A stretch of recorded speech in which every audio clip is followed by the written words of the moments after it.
Olá, sejam bem-vindos ao podcast da EduERJ. No episódio de hoje recebemos o professor Gustavo Bernardo, editor executivo da editora da UERJ. A gente vai conversar hoje sobre o prêmio que a editora da UERJ implementou nesse ano e que está com inscrições abertas. Tudo bem, professor? Tudo bem. Boa tarde, Ricardo. Tudo bem. Professor, vamos falar dessa novidade, o Prêmio UERJ de Divulgação Científica, que está com inscrições abertas até 10 de agosto. Em que consiste essa iniciativa?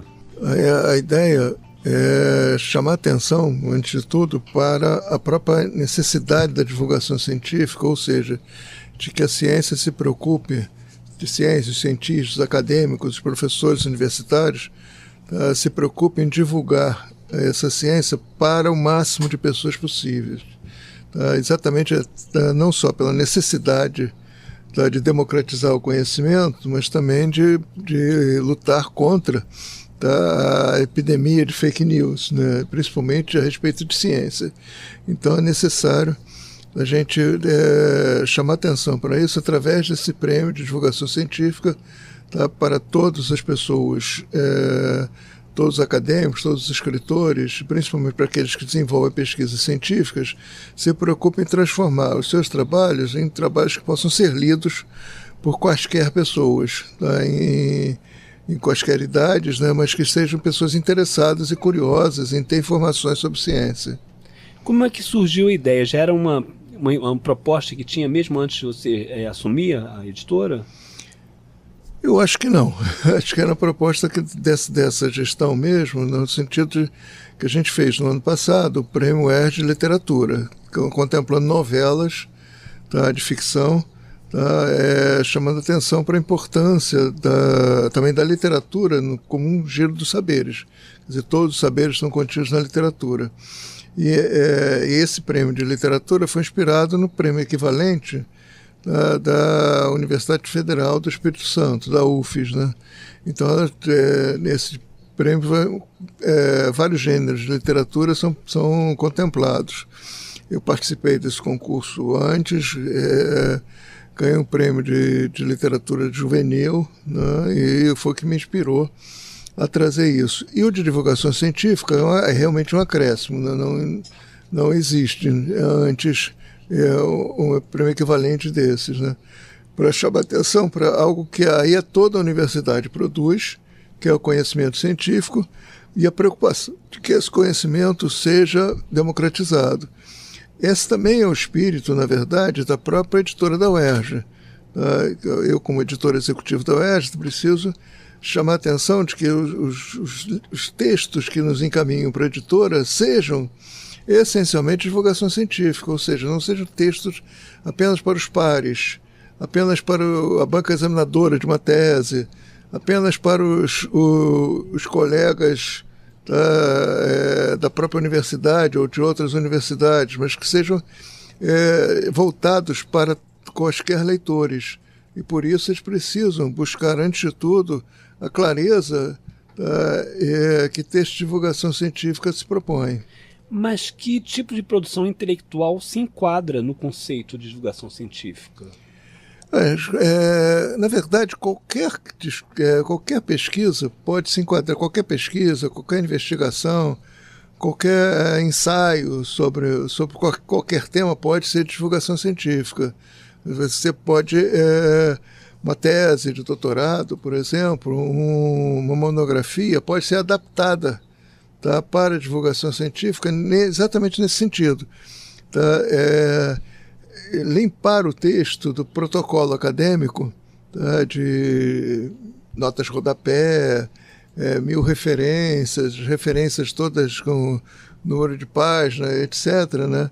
Que muitas vezes eu chamo de protocolo acadêmico da desconfiança. Você precisa mostrar onde pesquisou, precisa mostrar tudo que você... todas as citações, onde é que o leitor pode encontrar isso, e todas essas informações, todo esse protocolo prejudica a fluência da leitura.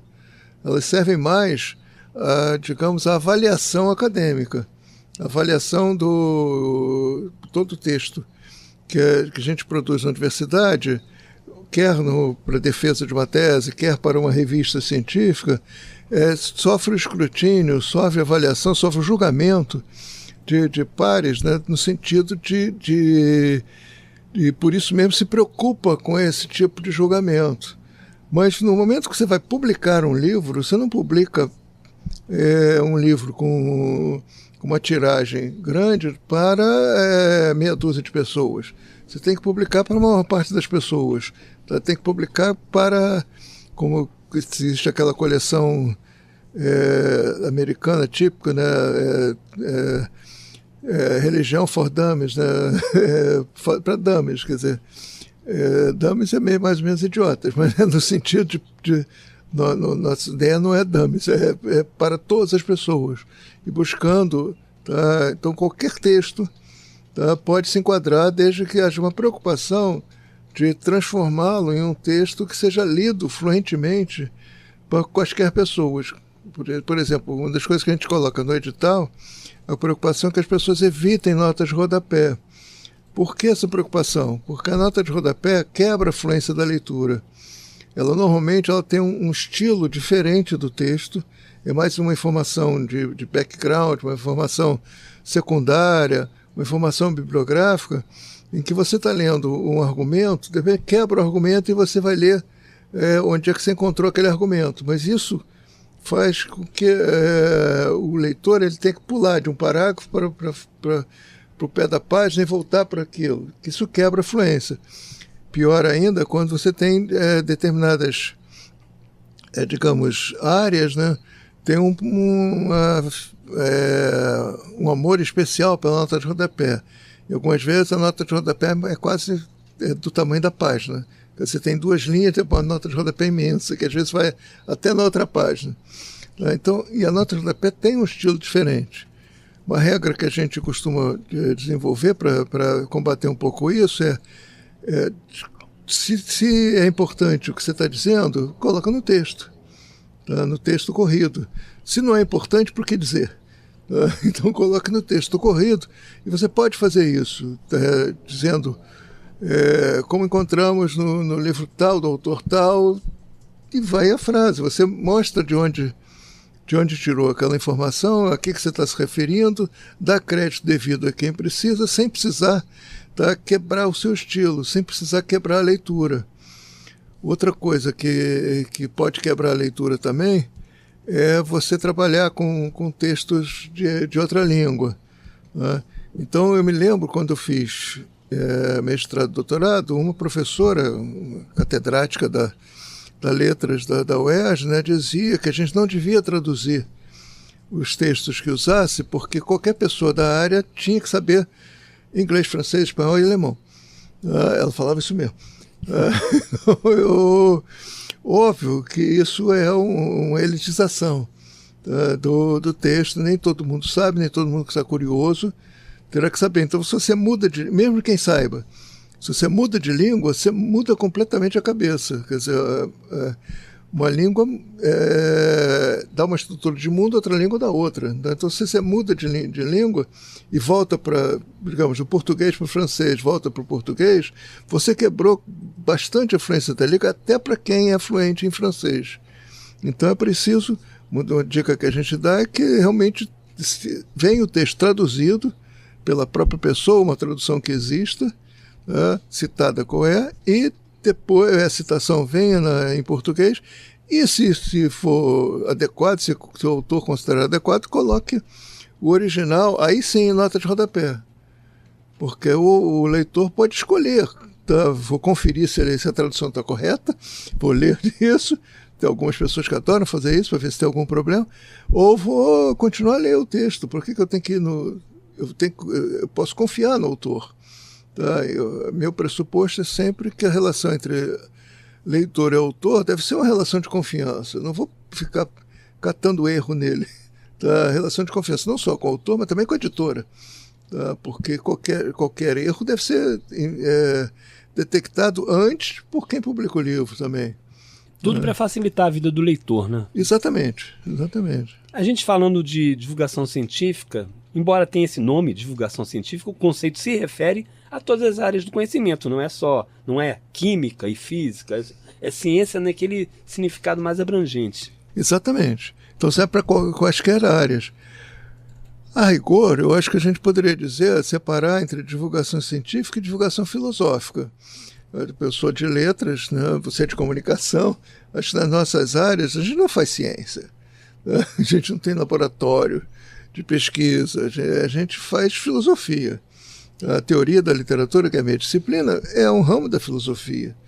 Então acho que você trabalha muito mais com discurso do que uma investigação em loco, mesmo com pesquisa de campo, né? Agora, em outras áreas, você vai buscar muito trabalho sobre um livro sobre outros livros, né? Então, acho que a rigor a gente deveria separar a divulgação científica e a divulgação filosófica. Mas o termo consagrado é divulgação científica. O termo consagrado pela mídia, pela academia, é divulgação científica. Então a gente engloba no mesmo rótulo, digamos, esses dois ramos. Ou seja, o prêmio UERJ de divulgação científica é para todas as áreas do conhecimento. Exatamente. Né? Durante a pandemia houve muita desinformação, mas também muitas tentativas de explicar para o grande público questões relativas, por exemplo, à saúde. Por exemplo, quando a TV detalhou como funcionam as vacinas, isso seria um exemplo de divulgação científica? Sim. Sim, eu acho que você tem no jornalismo, você tem um forte componente de divulgação, um jornalismo científico, um jornalismo que se dedica à ciência.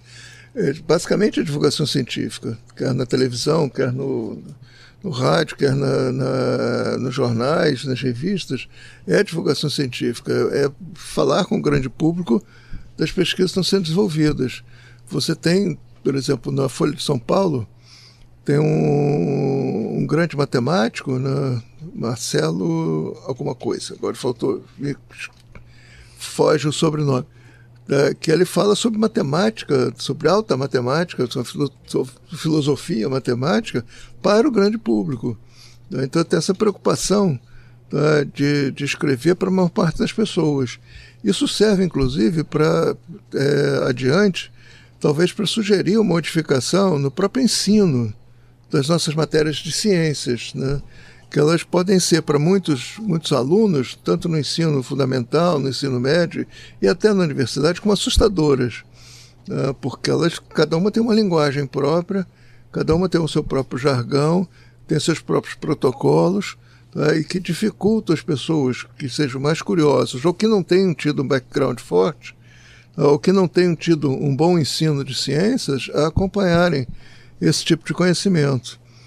Eu lembro de um professor da USP, Nilson José Machado, né, que escreve, por exemplo, sobre matemática. Ele tem um livro incrível chamado Matemática e Língua Materna, em que ele diz que o ensino de matemática deveria ser orientado no sentido de que os alunos e as provas, por consequente, exigissem de justificativa não os cálculos, mas sim todo o raciocínio. Em que língua? Em língua de gente, em língua materna. Quer dizer, então, se você explicasse a solução de um problema em português, no nosso caso, você já teria entendido o problema para sempre. Se você não explica isso, tá, ou só mostra os cálculos que você fez, você esquece em seguida o momento da avaliação. Isso não se introjeta, tá? E aí, por que o ensino não é assim? Diz esse professor de matemática. Porque os professores não sabem fazer isso. Então, a maioria dos professores não sabe fazer isso. Matemática é uma linguagem. Matemática é uma filosofia. Então, é necessário que todos nós aprendamos a buscar essa divulgação, buscar aprender essa linguagem e a compartilhá-la. E a melhor maneira de compartilhar é na língua da gente, na língua de todos nós. E a linguagem científica, a linguagem de uma área, varia muito dentro da própria área.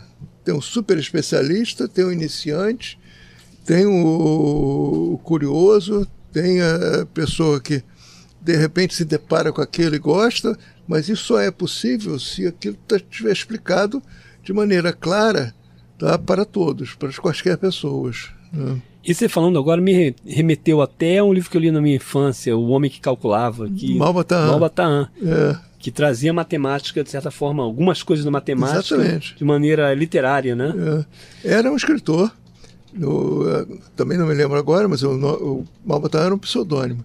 Então, era um escritor e um matemático. Tá? Então ele usava isso e usava toda a fantasia árabe, por isso o nome Balbontar, tá? Para divulgar a matemática.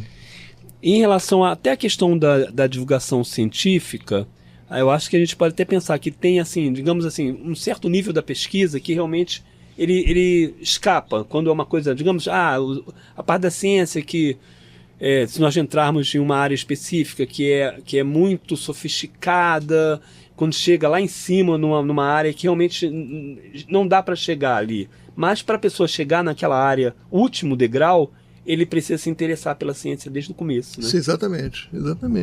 Precisa ter esse movimento e, de certo modo, acho que todo mundo que escreve sobre ciência, escreve sobre uma pesquisa, é professor também. Mesmo que não dê aula, ele é professor, então tem que agir como professor, tem que ensinar, né? Num certo sentido, isso vale até para toda avaliação.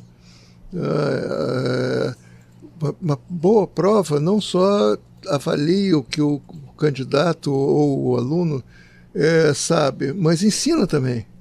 A própria prova, a própria questão deve fazer parte do ensino.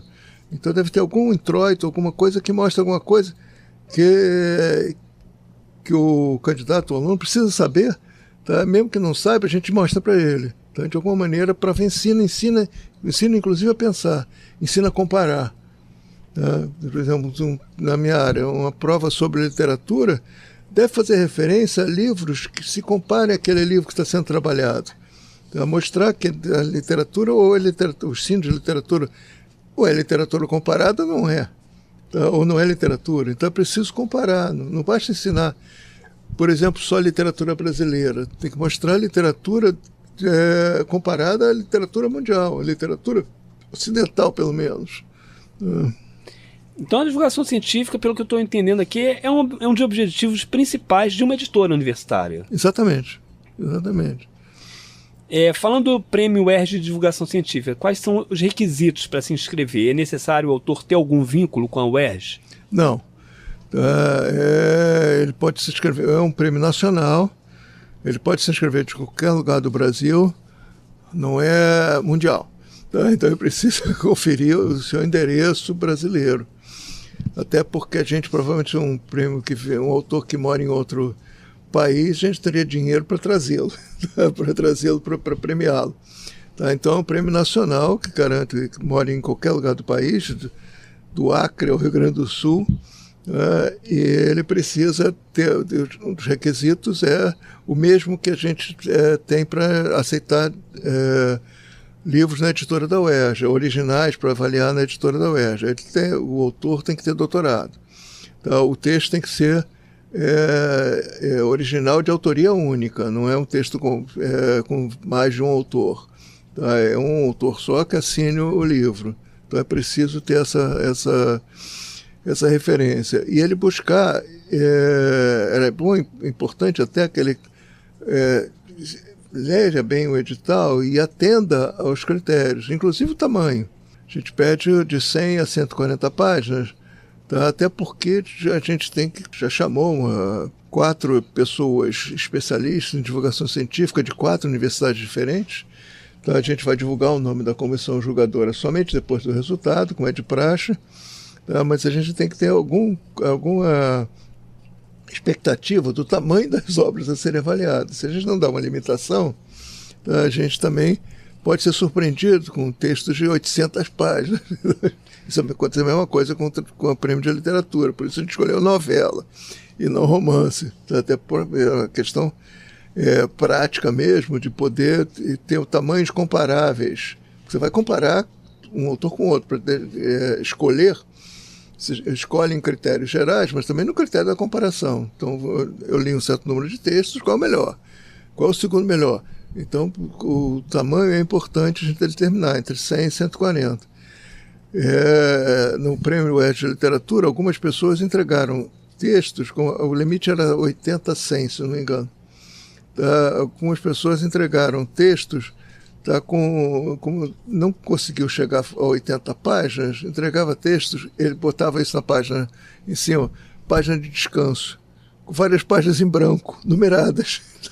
Obviamente isso desclassifica a inscrição, né, porque ele não seguiu os critérios do edital. Então, algo que é extremamente importante, a leitura do edital, está publicada na página da editora da UERJ, né? A leitura do edital é seguir rigorosamente os critérios apresentados, para não, inclusive para ser lido, tá? Porque se você não segue o edital, você está perdendo tempo. Né? Então imagina, se o autor tem um livro em determinada área, um livro que considera acadêmico, ele tem que observar se o livro está na linguagem, se está no tamanho. Exatamente, é isso mesmo. E buscar essa ideia de que o seu leitor deve ser qualquer leitor, até porque a comissão julgadora é uma comissão de diferentes áreas, mas não cobre todas as áreas. Então, é nesse sentido que ela deve, senão a gente teria que ter 12, 13 pessoas na comissão julgadora. Então, ela deve ser acessível a pessoas de quaisquer outras áreas, tá? Legível, acessível, fluente para pessoas de qualquer outras áreas, assim como para qualquer leitor. E qual é o prêmio para o vencedor? A gente vai, como no prêmio UERJ de Literatura, a gente tem um troféuzinho, usando o símbolo da editora da UERJ, que é uma coruja, tá? O símbolo da editora. A gente tem um troféuzinho feito de acrílico, né? Bem bonitinho. Tá? A gente tem o certificado e a gente tem a publicação, tá? Pela editora da UERJ, sem custo para o autor. Essa explicação do sem custo é porque a gente não é uma editora privada, né? É uma editora universitária. Então, uma das regras de toda editora universitária é que grande parte da editora universitária não visa lucro. Então, ela não tem o objetivo de ganhar dinheiro. Tem o objetivo de publicar o maior número de livros ligados à universidade. Então, boa parte dos livros que a gente publica recebem ajuda de órgãos de fomento, FAPESP, CNPq, FAPESP, CAPES. Tá? E uma vez ou outra, o próprio autor que quer publicar o seu livro ajuda com um texto. A minoria dos textos, a própria editora da UERJ banca, usando a sua única verba, que é a venda dos livros da livraria da UERJ, né? Que tem aqui no hall do Campus Maracanã. Tá? Então, são livros que a editora e a própria reitoria, a editora está subordinada à reitoria da UERJ, que decide que são importantes de serem publicados, que devem ser publicados. Tá? E uma das maneiras de a gente captar originais é através do prêmio. Então, a gente, em vez de fazer um edital de captação, a gente está captando através do prêmio, que a gente vai tentar localizar. Tá? Em princípio, a gente deve publicar o primeiro lugar, né? E teria 2 menções honrosas, e que elas tenham... principalmente para a área universitária, né, prêmios têm importância grande em currículo. Tá? Em termos de publicação, também prêmios dão a chancela, tá, de que o texto foi avaliado por uma comissão, de uma chancela importante para o autor. Tá? Então, isso ajuda, inclusive, a gente depois a vender o livro, a divulgar o livro, a vender o livro. Se ele vem Prêmio UERJ de Literatura, Prêmio UERJ de Divulgação Científica. A ideia, inclusive, que esse prêmio seja permanente, espero. Quer dizer, ele foi aprovado no Conselho de Ensino e Pesquisa, no CESEP, foi aprovado por uma deliberação do Conselho, da reitora, no caso, né, da professora Gunnar, tá? E ele a ideia é que um ano seja o Prêmio UERJ de Literatura, no outro ano, esse agora que a gente está, o Prêmio de Divulgação Científica. Ano que vem volta o Prêmio UERJ de Literatura, no ano seguinte, ao ano que vem, entra o novo Prêmio UERJ de Divulgação Científica. E aí a gente espera que a próxima gestão mantenha isso tudo. E tem também o lançamento, né? A cerimônia organizada. Boa lembrança. Eu acho que a ideia também é que a gente faça a divulgação desse trabalho através do que você tem... A chancela do prêmio ajuda a divulgar porque você tem matérias em todos os jornais, matérias em todos os veículos de comunicação vinculados a livro, veículos online. Então você ajuda a divulgar e a gente faz um lançamento, como foi feito do Prêmio UERJ de Literatura, a novela São Sebastião, não era o nome dele? Lembra daí? Luiz Felipe Abreu. Luiz Felipe Abreu. Isso. Isso mesmo. Eu perguntei, não pode ter pegadinha não, porque eu esqueci mesmo.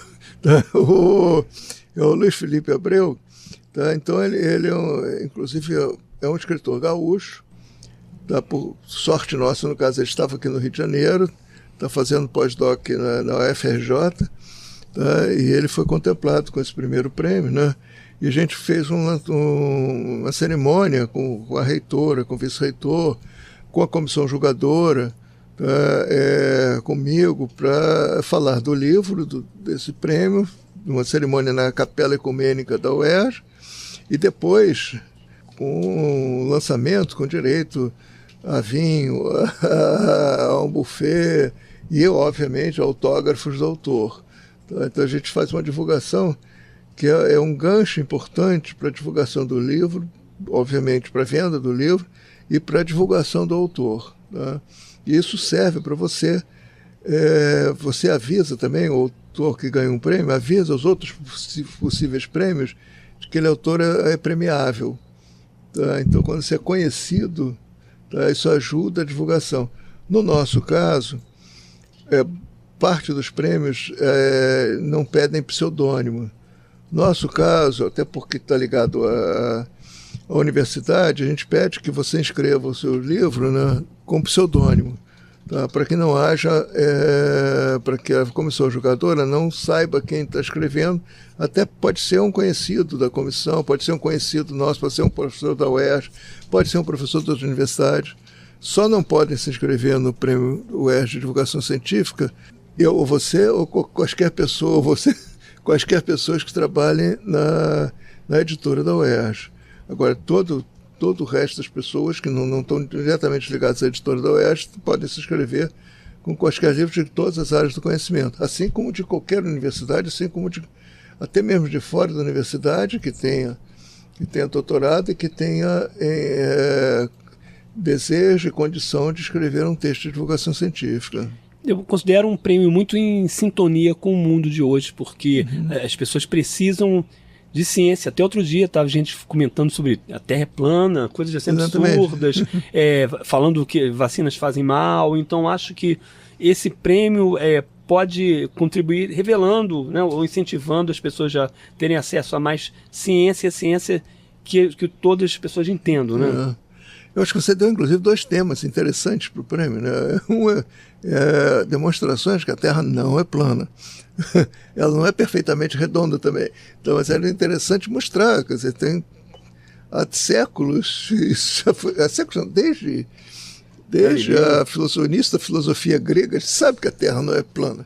Tá? Então, volta e meia vem isso que parece uma reação ao próprio conhecimento, né? Parece uma reação, uma birra daquela pessoa que não entendeu direito nada, ou que não gosta de assistir aula, ou não gosta de ler, e de repente inventa uma coisa dessas e quer contestar, porque vem essa coisa que às vezes a gente tem muito com o professor, né? Tá, professor, porque você me deu uma nota baixa? Era minha opinião. Eu costumava responder de uma maneira mais um pouco irônica e às vezes agressiva. Tinha alguma? Você, para ter a sua opinião, você tem que construí-la. E uma opinião depende de um argumento. Você não pode ter uma opinião simplesmente. A Terra é plana. Tá? Prova isso. Não, ou vacina faz mal. Demonstre isso. Tá?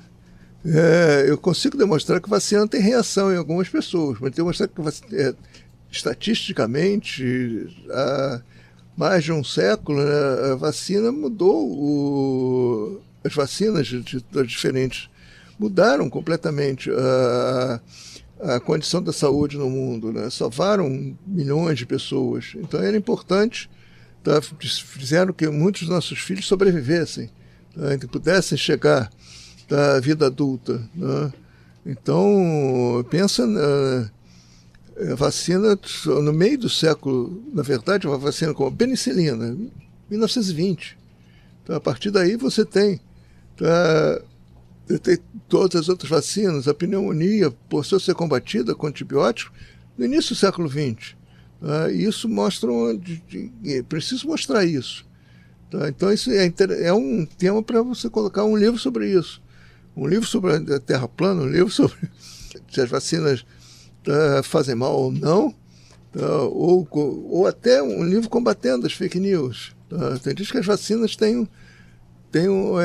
elas inoculam um chip que vai te controlar pro resto da vida.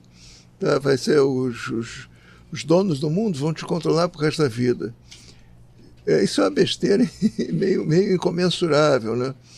Então, como é que você tem que tratar não como besteira? Eu estou falando aqui, aí é no nível da opinião, mas você tem que explicar isso. Você tem que chegar até essas pessoas, embora isso seja meio difícil, mas até essas pessoas que divulgam fake news.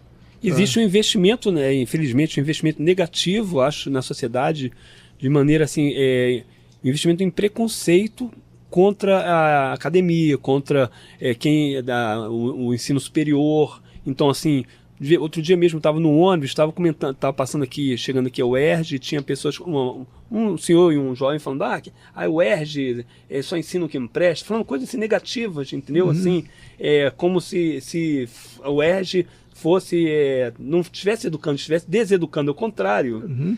Então eu até ouvi, não respondi nada, eu fiquei quieto. Eu falei, não vale a pena, já chegou aqui no meu ponto, vou descer, eu não vou brigar, entendeu?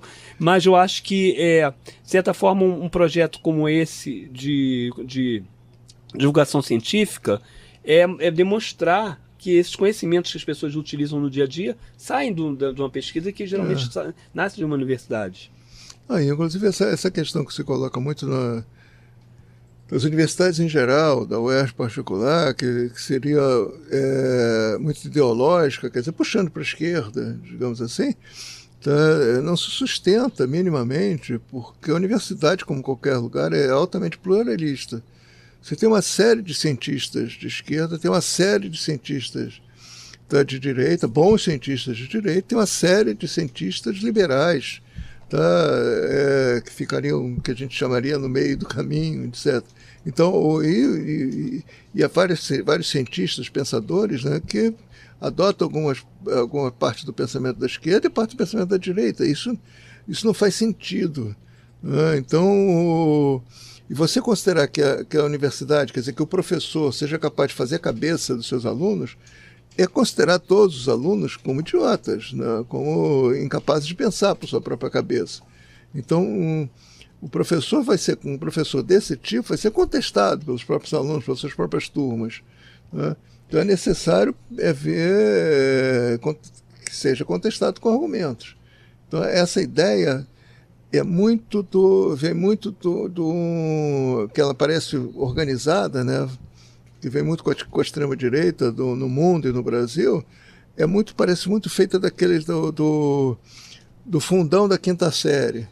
Aquele aluno que fica no fundo da turma, na quinta série, sexta série, sétima série, fica no fundo da turma sacaneando o professor, perdão da palavra, sacaneando os colegas que estão na frente tentando aprender, e preocupados em passar sem estudar, em passar só colando, em passar ou nem passar, quer dizer, então, e esse acaba sendo aquele mas no íntimo ele se sente humilhado, porque ele sabe que ele não está à altura daquele conhecimento, ele não aceitou aquele desafio, não está à altura daquele conhecimento, depois ele tenta se vingar, falando essas besteiras, votando naqueles que falam besteiras, etc.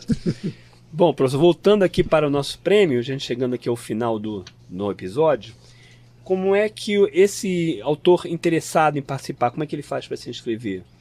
Ele deve entrar no site da UERJ, vai ter logo a chamada para o Prêmio UERJ de Divulgação Científica, você clicando nessa chamada que abre ali, você vai ter o formulário, você vai preencher, você tem que anexar o seu texto que você vai apresentar em PDF, em Word.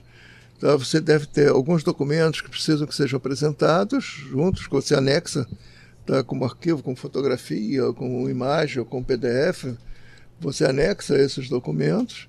Tá? Tem uma taxa de inscrição, tá? Que a gente cobra, que não é pequena, mas não serve para cobrir todas as despesas, mas é importante para qualificar.